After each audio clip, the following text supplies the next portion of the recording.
merespon nikmat dan ujian dari Allah Subhanahu wa taala. Kan biasanya kalau kita ngomongin tentang nikmat identik dengan syukur ya. Terus kalau ujian identik dengan sabar. Tapi gak selalu kayak gitu keadaannya. Kadang-kadang nikmat itu bisa bikin kita GR. Ujian bisa bikin kita salah sangka kepada Allah Subhanahu wa taala. Seolah-olah Allah kalau kasih ujian itu kayak gak suka sama kita. Padahal kadang Allah kalau kasih ujian itu tandanya masih perhatian sama kita. Kenapa tuh perhatiannya ngasih ujian? Bisa banyak banget alasannya, bisa pengen ngapusin dosa-dosa kita, bisa pengen ngangkat derajat kita walaupun kita nggak usah terlalu kegeeran ke sana, minimal menghapus dosa-dosa ya. Bisa juga emang mungkin hanya dengan cara dikasih ujian kita rajin beribadah. Dan itu kita banget kayaknya tuh. Kalau lagi banyak masalah, tahajudnya rajin. Mendekati ujian nasional, tahajud nggak tinggal selama sebulan. Hari ujian nasional terakhir, malamnya udah nggak tahajud lagi. Kan kita banget nih. Nah orang yang tipenya kayak gini kadang emang cara untuk biar dekat ke Allah emang dikasih ujian. Makanya jangan jadi tipe kayak gitu. Walaupun ada orang lain yang soleh tapi tetap dikasih ujian. Kenapa? Karena Allah Subhanahu wa taala benar-benar pengen lebih dekat sama dia. Makanya Nabi bilang asyadun nas balaan al-anbiya summas salihin. Orang yang paling banyak diuji sama Allah itu orang para nabi, kemudian orang soleh, kemudian yang mendekati kesolehan dan seterusnya dan seterusnya. Ternyata kadang ketika kita dikasih nikmat, kita tuh jadi kegeeran. Jangan-jangan ternyata nikmat itu bukan sebuah anugerah, justru nikmat itu adalah sebuah istidraj. Gimana kita ngebedain anugerah sama istidraj? Indikatornya sederhana.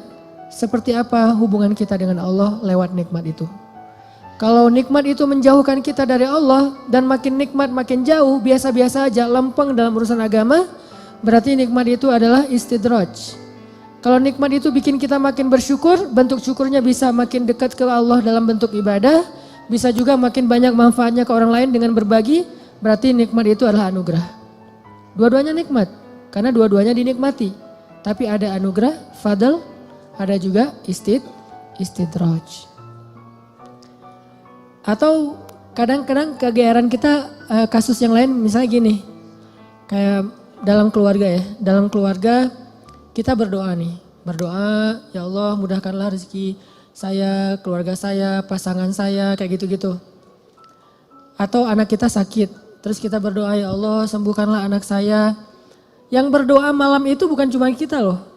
Orang tua kita berdoa, pasangan kita berdoa. Kadang sampai pembantu juga berdoa. Tiba-tiba Allah kasih kita nikmat lewat doa ini. Misalnya anak sembuh, misalnya kita lulus ujian, misalnya dapat kerjaan. Terus kita tiba-tiba kegeeran. Ya doa saya diijabah banget ya. Di sini nih kegeerannya nih. Apa ini enggak husnuzon Ustaz? Husnuzonnya kalau Allah maha baik ya. Mau mengijabah doa orang yang tidak layak diijabah. Ini husnuzon. Kalau kegeeran, ya. Alhamdulillah saya orangnya layak diijabah doa ya. Doa saya itu cepat banget diijabah. Lu baru semalam doa, hari ini udah ijabah.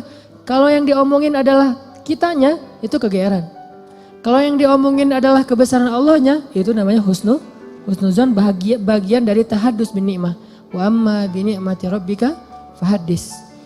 Yang dibicarain tuh bukan kita, tapi Allahnya. Atau kalau mau lebih nggak GR lagi, kita berhusnuzonnya bukan cuman ke Allah. Allah maha baik plus, oh ini kayaknya ada doa di dalam keluarga saya nih yang diijabah oleh Allah. Bisa doa ibu, bisa doa ayah, bisa doa pasangan, bisa doa bahkan pembantu yang kita nggak tahu diam-diam dia mendoakan kita.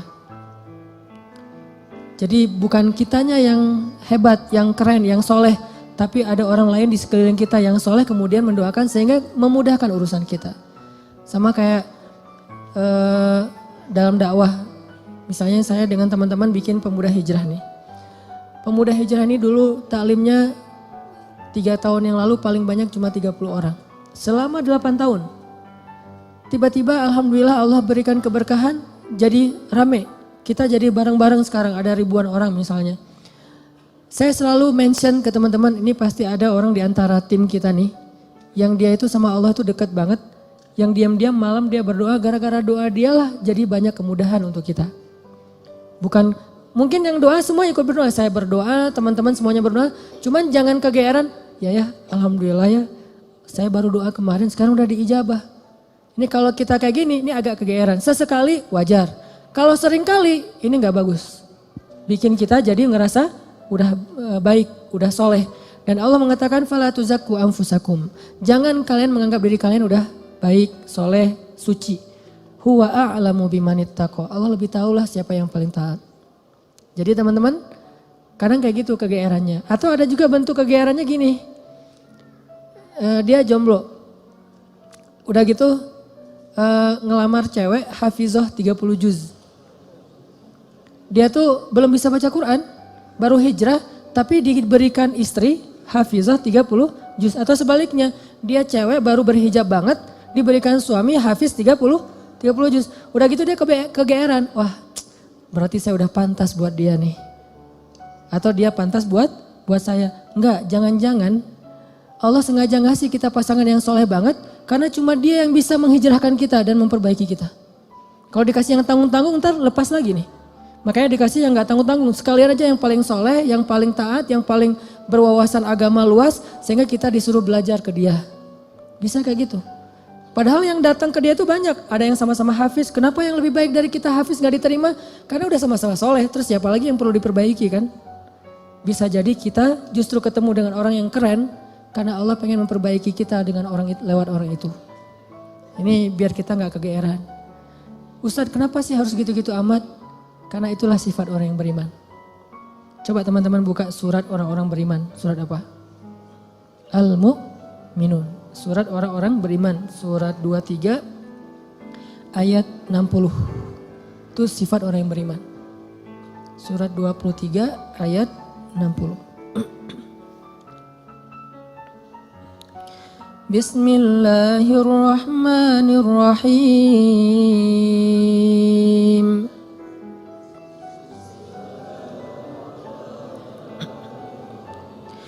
والذين يؤتون ما آتوا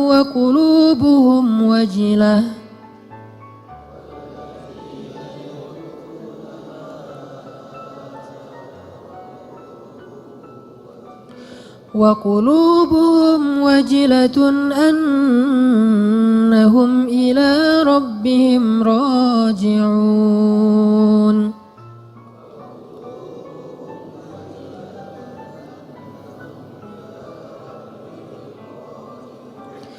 أولئك يسارعون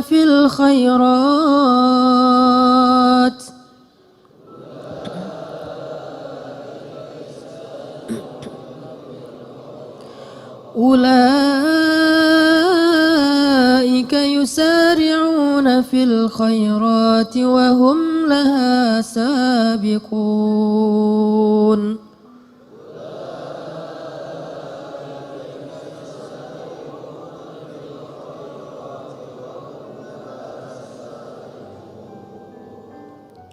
Dan orang-orang yang memberikan apa yang telah mereka berikan dengan hati penuh rasa takut, karena mereka yakin bahwa sesungguhnya mereka akan kembali kepada Rabb-Nya.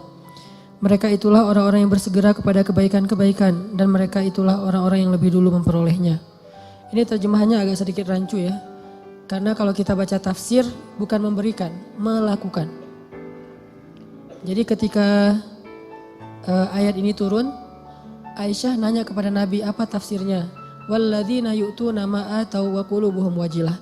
Dan orang-orang yang telah memberikan apa yang mereka telah berikan, sedangkan hati mereka masih merasa takut. Aisyah nanya, maksudnya apa ya Rasulullah? Kenapa mereka takut? Apakah mereka melakukan dosa-dosa? Apakah mereka bermaksiat sehingga mereka menjadi takut? Kata Nabi, bukan. Maksud melakukan atau memberikan di sini adalah mereka udah sholat, mereka puasa, mereka sedekah. Jadi bukan cuma sedekah ya, semua amal soleh. Mereka udah bantu orang, jadi mereka itu udah banyak banget ngelakuin kebaikan, sedangkan hati mereka wajilah, masih merasa takut. Takut apa? Takut ketika kembali kepada Allah, gak sanggup menghadap Allah dengan amal yang sedikit. Coba bayangin. Udah banyak amal masih takut menghadap Allah, wajilah. Gimana lagi kalau berbuat dosa, beramal aja masih takut sama Allah. Kalau kita kan kadang-kadang ngerasa takut ke Allah itu kalau habis buat dosa ya. Dan ini juga bagian dari iman, keren sih. Cuman iman kan berderajat-derajat. Lahum darajatun inda rabbihim. Orang beriman aja bertingkat-tingkat. Ada orang beriman ketika bikin dosa takut kepada Allah, langsung taubat. Ada yang lagi yang lebih tinggi, lagi berbuat baik takut sama Allah. Kenapa? Dia ngerasa amal baiknya tuh sedikit dan waktunya terbatas. Dia pengen berbuat yang banyak tapi nggak punya waktu, nggak punya merasa lemah, merasa tidak maksimal, merasa belum memberikan semua hak Allah, merasa kurang, merasa belum istimewa, belum sempurna. Ini orang yang walladzina yu'tuna ma atau wa qulubuhum wajilah. Makanya teman-teman kalau teman-teman perhatiin di akhir surat Al-Baqarah kan tuh ada doa Rabbana la tu'akhidna in nasina aw akhtana. Itu bukan doa orang yang berbuat dosa loh. Itu doa orang habis beribadah. Dia habis beribadah, habis sholat misalnya, doanya Rabbana la tu'akhidna in nasina aw akhtana. Udah beribadah masih minta maaf sama Allah. Ya Allah jangan marah ya sama saya kalau saya ada yang silap, ada yang lupa, ada yang gak sempurna. Ini orang beriman, udah beribadah masih minta maaf. Sama kayak ayat idza jaa nasrullahi wal fath wa ra'aitan nasa yadkhuluna fi dinillahi afwaja fasabbih bihamdi rabbika wastaghfir. Kalau telah datang pertolongan Allah dan kemenangan dan engkau melihat orang berbondong-bondong masuk kepada agama Allah, maksudnya apa? Kalau dakwah kamu sudah sukses. Wahai Muhammad, wahai kaum muslimin, kalau dakwah kalian sudah sukses, orang berbondong-bondong ikut pengajian, orang berbondong-bondong berhijrah, jadi tren baru sekarang Islam misalnya di zaman dulu Nabi. Orang berbondong-bondong memeluk agama Islam. Dakwah kamu tuh udah keren banget, usaha kamu tuh udah maksimal. Ketika kamu mendapatkan kesuksesan dalam dakwah, maka pujilah Allah dan beristighfarlah. Kenapa? Habis berdakwah, habis sukses malah disuruh beristighfar. Dan yang disuruh itu adalah Nabi loh secara personal, bukan kaum muslimin. Kalau kaum muslimin mungkin mengatakan fasabbihu bihamdi rabbikum wastaghfiru gitu kan ya. Tapi karena personal, fasabbih bihamdi rabbika wastaghfir. Engkau wahai Muhammad. Jadi Nabi banget yang disuruh. Kalau Nabi aja disuruh istighfar apalagi umatnya. Dan Allah menyuruh Nabi istighfar bukan habis berbuat dosa, bukan. Karena Nabi tidak berbuat dosa. Kapan disuruh istighfar? Habis sukses dalam dakwah disuruh istighfar. Kenapa? Inilah mukmin. Dia nggak pernah merasa dirinya sempurna. Dia nggak pernah merasa bahwa ini karena kerja saya, karya saya, hasil jerih payah saya, karena saya hebat. Enggak. Istighfar tetap kepada Allah. Karena kalau nggak Allah tolong kamu nggak akan sukses. Gitu maksudnya. Kenapa kalau Allah nggak tolong kamu nggak akan sukses? Karena apa yang kamu lakukan itu harusnya kamu nggak bisa sukses. Soalnya yang kamu lakukan itu belum maksimal, belum ideal, belum sempurna, belum istimewa. Tetap aja ada kurangnya. Karena sifat dari insan mahallul khata' wan nisyan. Pasti ada salah dan lupa, pasti. Jadi gimana pun kita dapat nikmat, hati kita wajilah. Apalagi nikmat dunia doang. Nikmat ibadah aja tetap wajilah.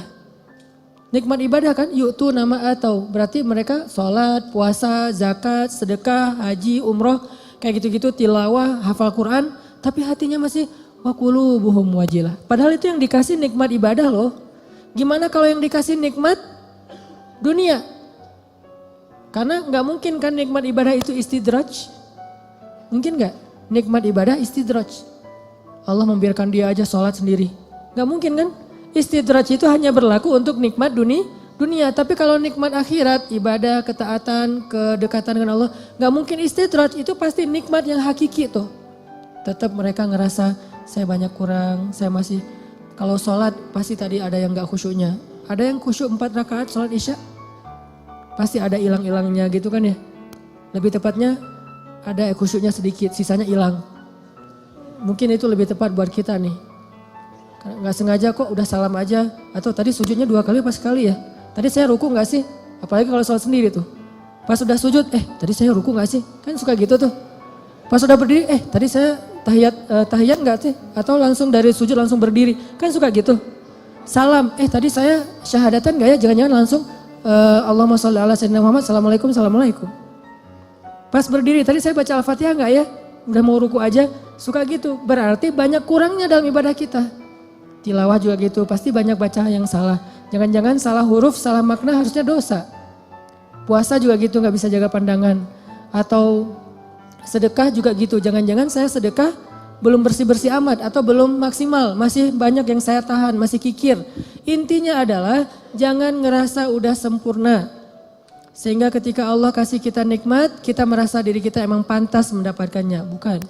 Ketika Allah kasih kita nikmat, kita bilang sebetulnya saya gak pantas tapi Allah maha baik. Ketika Allah kasih kita hidayah, sebetulnya bukan saya udah sadar, Allah menyadarkan saya. Ketika kita dapat ujian, baru kita salahkan diri kita. Makanya hadis qudsinya yang saya sampaikan di booster, kalau kalian mendapatkan nikmat, janganlah kalian memuji kecuali Allah. Kalau kalian mendapatkan masalah, musibah, sesuatu yang buruk, janganlah kalian mencela kecuali diri kalian sendiri. Ini ke diri kita teman-teman. Dan ini kaidahnya tidak berlaku untuk orang lain ya. Karena Allah hanya mengatakan untuk diri kalian sendiri, bukan untuk teman kalian. Jadi dalam Islam itu kita dibangun juga persepsi, mindset. Jangan pakai hadis qudsi ini untuk orang lain. Lo banyak dosa tuh, kok gitu sih? Ya kan kata Allah juga dalam hadis qudsi gitu. Enggak, ini enggak berlaku untuk orang lain, berlaku untuk diri kita. Untuk orang lain selalu berlaku husnuzon. Ijtanibu katsiran minadh-dhon, jauhi prasangka buruk kepada orang lain. Kalau dia dapat nikmat, Masya Allah, Allah sayang kepada dia sehingga diberkahi rezekinya. Kalau dia dapat ujian, Masya Allah, Allah pengen menggugurkan dosa dia, pengen mengangkat derajat dia. Kalau ke kita dapat nikmat, saya sebetulnya gak pantas tapi Allah baik banget sama saya. Kalau kita dapat ujian, emang saya layak diginiin sama Allah. Ya Allah ampunkan dosa saya, angkat musibah saya. Terus mana ada peluang buat kita menghakimi orang lain? Kan gak ada peluang. Sesama mukmin, sesama muslim, gak ada peluang kita menjelek-jelekan orang lain. Nah kalau teman-teman perhatikan di surat Al-Mu'minun yang ayat 60 tadi, coba mundur beberapa ayat 55 itu jelas banget. Jadi satu paragraf ini lagi ngomongin tentang bab GR nih. Ayat 55 itu orang yang GR. Surat Al-Mu'minun ayat 55 Allah bilang, ayahsabuna annama numidduhum bihi min malin wa banin nusari'u lahum fil khairati bal la yash'urun. Apakah mereka mengira ketika kami memberikan mereka banyak harta dan keturunan berarti kami menyegerakan untuk mereka kebaikan? Enggak, mereka enggak ngerti kata Allah. La yash'urun itu enggak sadar, enggak ngerti, enggak ngerasa. Jadi enggak selalu ketika Allah numiddu lahum mim malin wa banin, ketika Allah ngasih harta dan keturunan yang banyak, maksud harta dan keturunan tuh kehidupannya bahagia, rumah tangganya aman-aman aja enggak ada masalah, maka berarti nusari'u lahum fil khairat belum tentu. Seolah-olah Allah itu sayang banget sama dia, belum tentu. Kalau gitu kita suudzon sama Allah, enggak. Kita tetap berpikir Allah itu maha baik. Terus kalau kita dapat nikmat, itu bukti bahwa Allah maha baik, bukan karena kita pantas. Atau mungkin ini adalah ujian dari Allah. Antara dua. Antara Allah emang baik banget walaupun kita enggak pantas, atau Allah sedang menguji kita dengan ujian yang kita senangi. Dulu ketika masih sendiri, setiap malam tahajud, ya Allah beri saya pasangan imam yang bisa ngimamin saya. Gak apa-apa deh yang dibaca Al-Ikhlas juga, yang penting dia imam. Yang imam, ya Allah beri saya makmum. Mudah-mudahan dia tetap mengamini doa-doa saya, walaupun mungkin doa saya gak fasih. Doain, setiap malam tahajud, Allah kasih nih. Persis kayak bayangan kita banget nih, spesifik. Hidungnya, matanya, wah segala macam. Gua banget lah pokoknya. Pas udah dapat gitu masih bangun tahajud gak? Atau udah mulai telat-telat dikit? Kenapa telat-telat dikit? Susah bangunnya sekarang.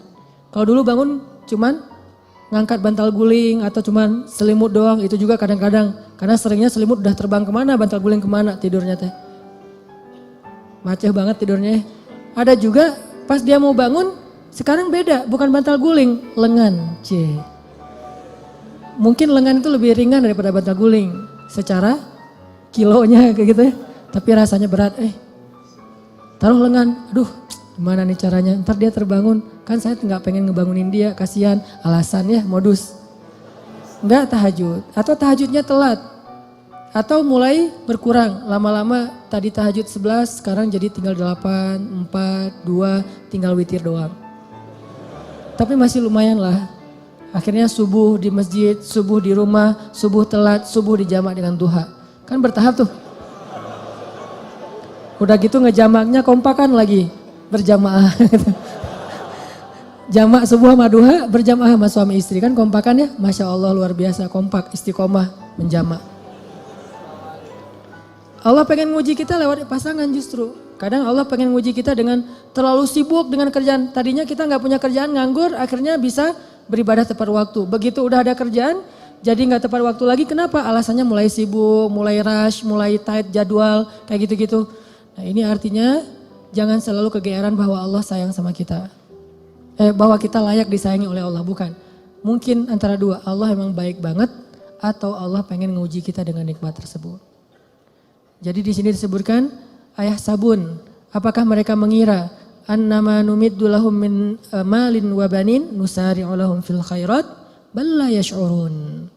Mereka pikir kalau kami udah ngasih mereka harta dan keturunan berarti kami menyegerakan kebaikan buat mereka? La yash'urun, mereka enggak ngerti. Justru orang beriman di ayat berikutnya disebutkan walladzina yu'tuna ma ataw wa qulubuhum wajilah annahum ila rabbihim raji'un. Ulaika orang yang kayak gini nih, yang wajilah, yang ngerasa kurang, yang ngerasa nggak pantas, yusari'una fil khairat. Selalu bersemangat melakukan kebaikan-kebaikan yang lain. Kenapa? Dia merasa masih kurang dirinya. Jadi jangan terlalu kegeeran. Kita boleh bilang alhamdulillah ya Allah mengijabah doa, ya boleh. Tapi jangan bilang alhamdulillah ya saya itu emang doa saya jitu banget. Doa saya tuh emang cepat banget diijabah. Jangan sebutkan saya sama sekali.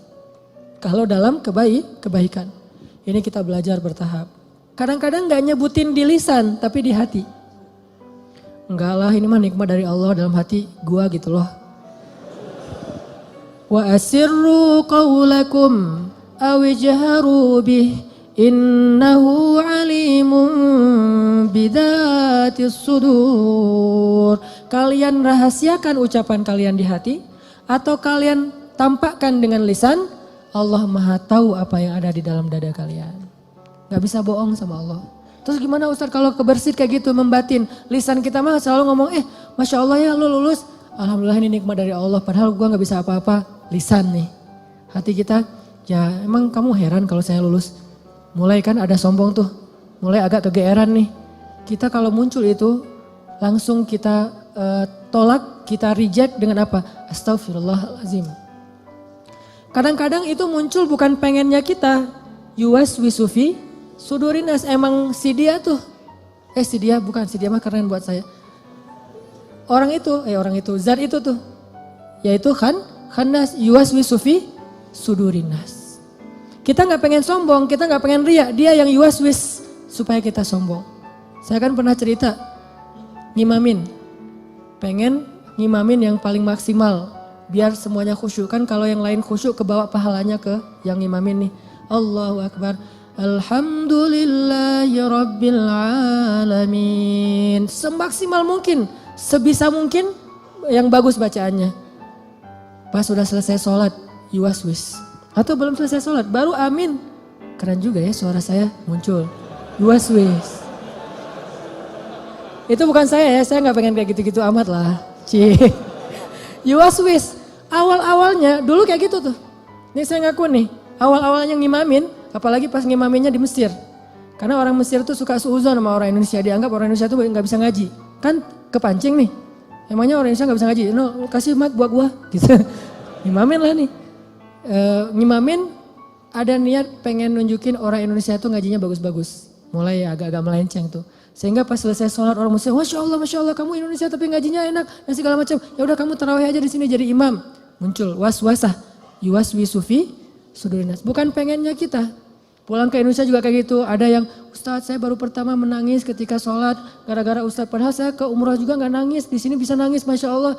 Langsung yuwaswis. Wah itu habis-habisan tuh. Gimana caranya?